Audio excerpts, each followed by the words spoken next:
so many things at the same time. And those are triggers too. It's just all this craziness for me. And I know that we're talking about PTSD and veterans, but that was a huge worldwide shock at the same time. And that's where I experienced, not my first, but some of my post-traumatic stress, of course, is losing my father, right, correlated to 9/11, and throw my birthday in there, but I don't really care about that. But at the same time, it's all a lot of heavy stuff that's right. So this pandemic period with of time packed in, and we haven't really seen anything like 9/11. I mean, fighting, yes, wartime, yes, but most of America was removed from that, right? I mean, right. Most of America was removed from that experience. And so this is really what do you mean? First. Well, I mean, so you got about 1% that served, right? And so then you add on about another couple of percent for family members and friends. So largely about 95% of America had no real impact made to them during the 18 plus years we've been at war. Right. At post 9/11 is what you mean? Yeah, right. Okay. Not to get political or nothing, but our president is saying, he's a wartime president, as if, that's because of this pandemic, but he's been a wartime president since he took precedence because, in 9/11 we lost a fraction of what we've lost in this pandemic so far, and that instituted 18 plus years of war. Right. When you take so what I was look with at that is the shock and the sudden impact and the sudden, I find myself watching CNN. So after 9/11, that happened. We're sitting there glued to the TV going, what next? Right. What next? What next? Right. They're looking through the rubbish and the debris and everything. And we're kind of besides ourselves, this is surreal. Did we just live through this? Wow. This is so crazy. Oh my gosh. And my gosh. I think friends that's and family, going on all this on stuff. a larger, I think that's going on even more drastically now because that's what I was kind of getting to. Yeah, this is even, more impactful. You know what I'm saying? That was pretty stark, but this is going to probably touch every American's life out there. Yeah. At some point, that's what I was kind of getting to, Eric. And at the same time, what we have that the same thing kind of correlated, what I'm trying to build to, is it was mankind against something. We all bound together in America against terrorism. We bound together versus economic, gender, anything, race, religion, anything. It was us against this crisis. And that's what we're kind of going through right now. It's mankind against this virus, kind of like Independence Day, where it's us preserving mankind and we will survive. We will move on. That kind of thing. That's dating you when you say Independence, I don't care. The movie. I know, it makes me You're smart. talking about the movie, right? I know my stuff, with Will Smith. That's dating you. It's on reruns all the time. I could have just seen it. You don't have to age me on this. But, if anything, who cares? I've been a therapist for 20 years. And, yes, I was around when 9/11 happened. I'm around now. And it's a lot of it. And I hope this time we will survive. We will build mankind together. We will unite globally, not even just an American thing now. It's worldwide. And it's us against this virus.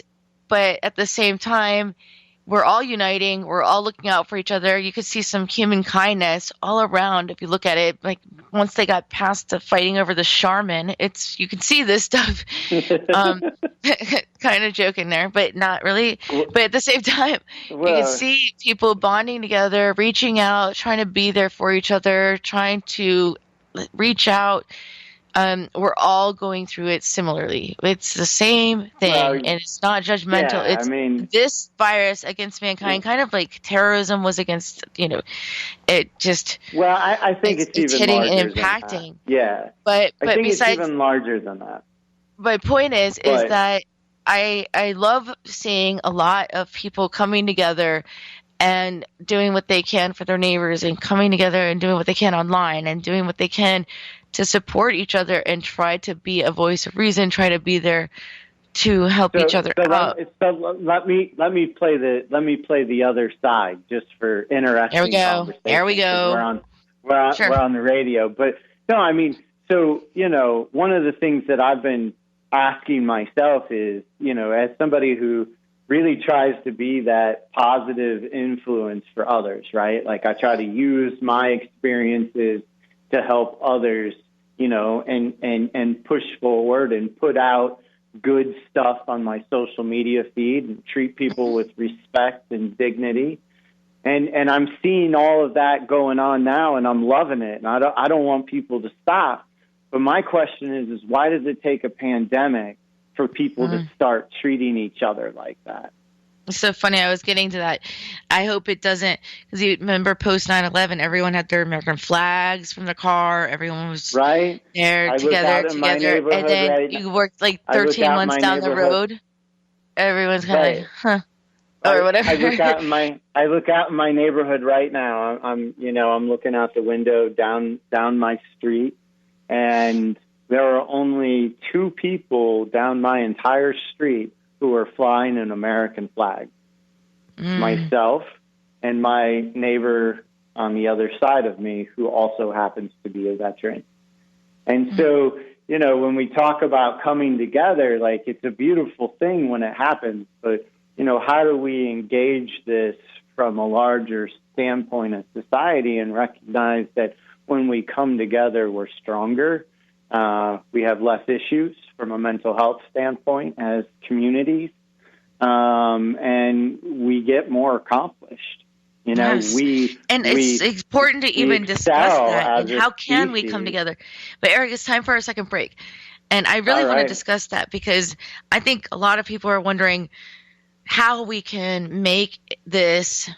We will get through this. We will persevere, and what's to come, and how we can really bond together and not make it a temporary thing, but really be there for each other. But let's just take our second break. We're going to be there for our sponsors, and I can't wait to discuss this further. We'll be back with Moments of Clarity in just a moment. Please stay tuned.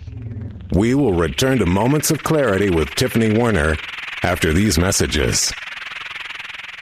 This is the Tan Talk Radio Network. If you are like most people, you worry with the financial challenges you face today. How do you protect your family from financial ruin? How will you reduce your liabilities and get out of debt sooner? And how can you deal effectively with the constant changes in your job, your career, and your business? Overcoming your financial challenges is like building a house. You must build from the ground up. You must learn how to make more money, save more money, grow your money, and protect your money. Forever Forward Financial specializes in teaching you these 4 basic money skills so you can achieve your dreams and end your worry. Call us today and schedule your complimentary no-obligation meeting to discuss your needs and concerns. Call Scott Bigley at 727-422-7761.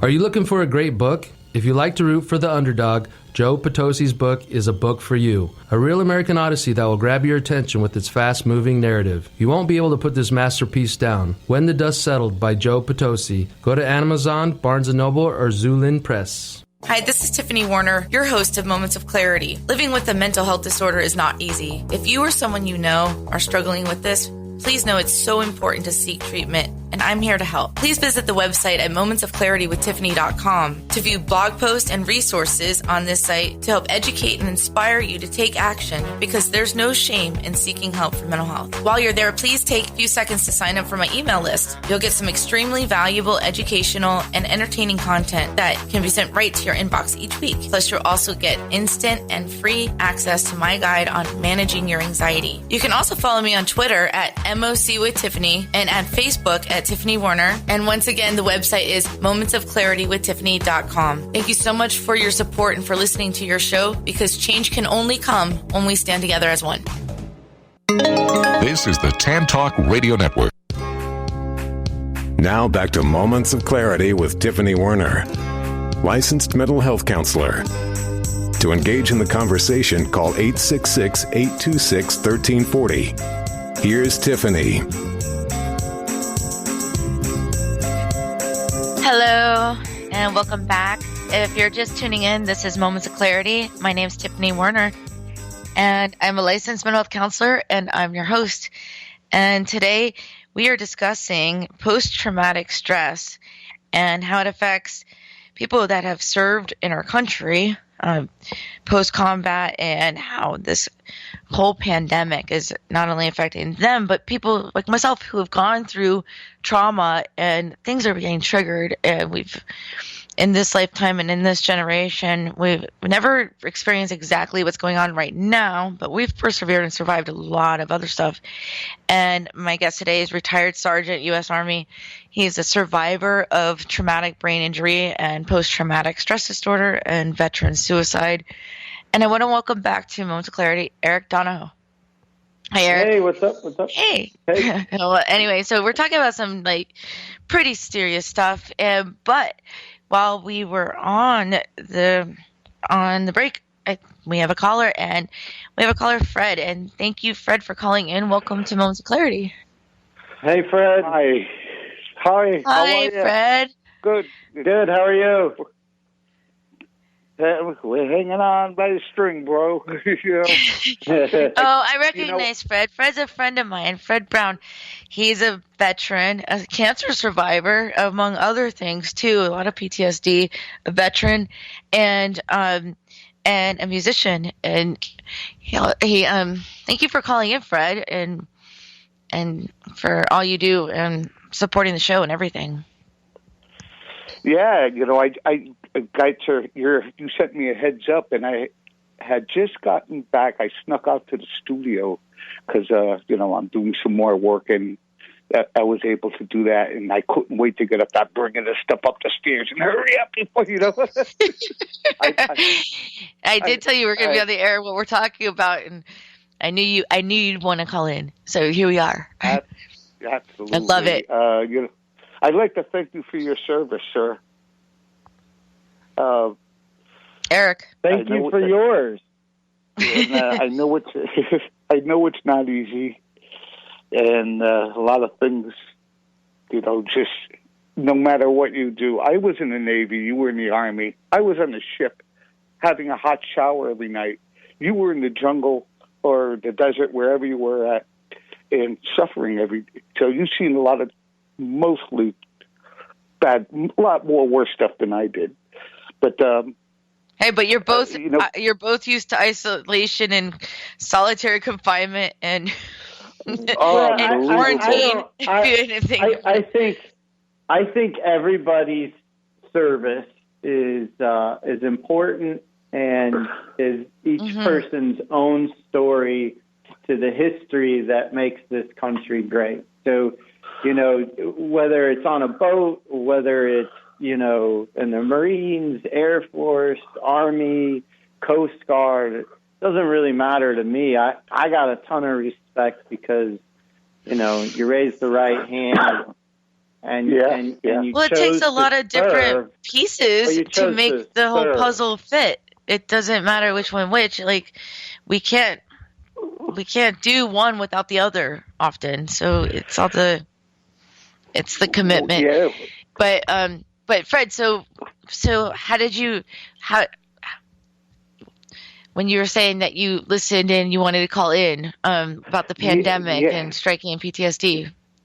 Oh yeah, with my thing was I had the point I was trying to make. I might have had my connected service stuff a lot easier than most people that, in the Army and all of it. Well, what happened with me is I got out and I lived life and everything, and I served my community well. And I'm up here in the Northeast, and, I never ever got robbed in all my day. My house, sure, but never at gunpoint. And it wasn't last year.